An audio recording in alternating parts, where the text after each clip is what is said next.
I have the unenviable task of getting us on the same page around sustainability. And, I think it was the Price Waterhouse Coopers case that mentioned how different definitions and understandings of sustainability are in business.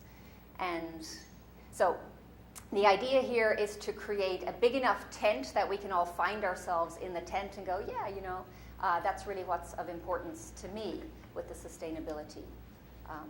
And rather than it being a tent, we decided, Chris, Sue, and I, to have a pizza pie, so lots of mixed metaphors. So we'll be working towards this. You get to greet and meet each other in about 10 minutes when I've finished talking about the pizza pie.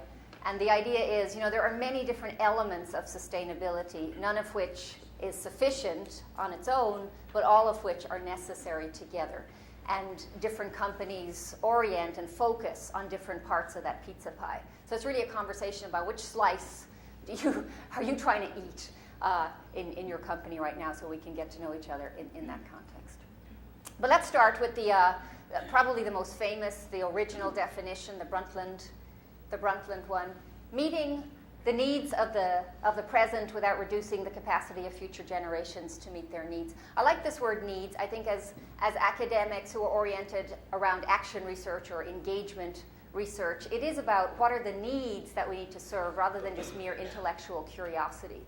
And in business, our job is to meet the needs of our customers. So this thing needs, I think, is what helps us get together on the same page and to think about not just today, but in the future. Another way that sustainability is talked about is as the 3 Ps, sometimes the 3 Es, even that definition has multiple scenarios. But basically, it's saying that profit, people, and planet are the 3 core dimensions of sustainability, and how the circles are arrayed is important because planet, of course, is the mother of it all. And profit is a subsidiary, even though that is the one that draws most of our attention, and rightly so, in business. If you're not making money, you're really not sustainable. However, there are these other parts that are assets, huge assets to think about, and they're also the resources that we need to conserve. So when we think about profit, and every time I talk about this list differs, but obviously waste reduction, less waste, more profit, that's a fairly simple one. Full cost accounting. As we think about moving to a time where carbon is almost sure to be taxed, or we have our friends in from Sweden, where we are seeing already carbon taxes included in airline fares, etc. As we move more into that arena, i.e. of accounting more fully for the kinds of, up to now, free services that we've taken from nature, that has a huge impact on how we account in business, so full cost accounting. The other one I would throw in light of markets melting down, how affordable sustainability needs to be, how often unaffordable it is, and so financial products like third-party financing for some, take for example, I sit on the board of a large community college system and been constantly agitating, championing, if you will, sustainability practices. And the answer is, no, too expensive, we're not going to do it.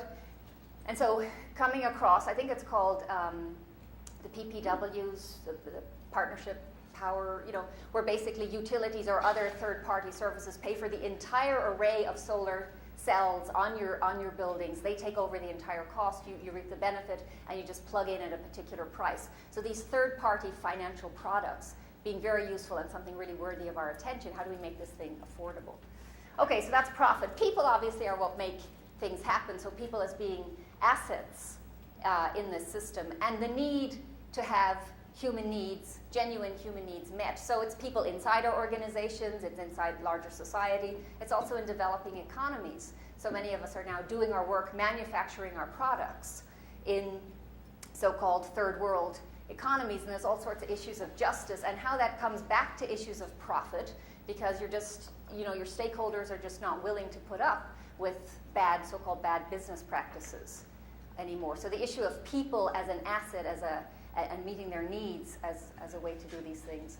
Justice, participation, green collar jobs. So green collar like pink collar, blue collar, white collar, green collar. What are those jobs for the sustainable economy? And maybe it's the folks actually designing these new solar cells. Maybe it's the folks putting them in, and all the other array of many jobs that come along with that.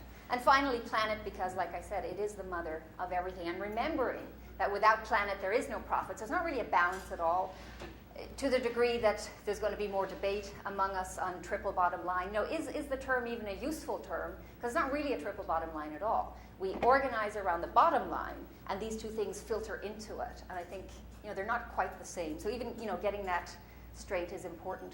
Brundtland Commission, in terms of, the actual business piece, I think if you look at this definition, process of change, exploitation of resource, direction of investments, orientation of technological development, it's essentially, if you didn't know it was from the Brundtland definition, it's essentially what a good business leader is doing, right? So sustainability goes to pretty much every issue inside our business arena.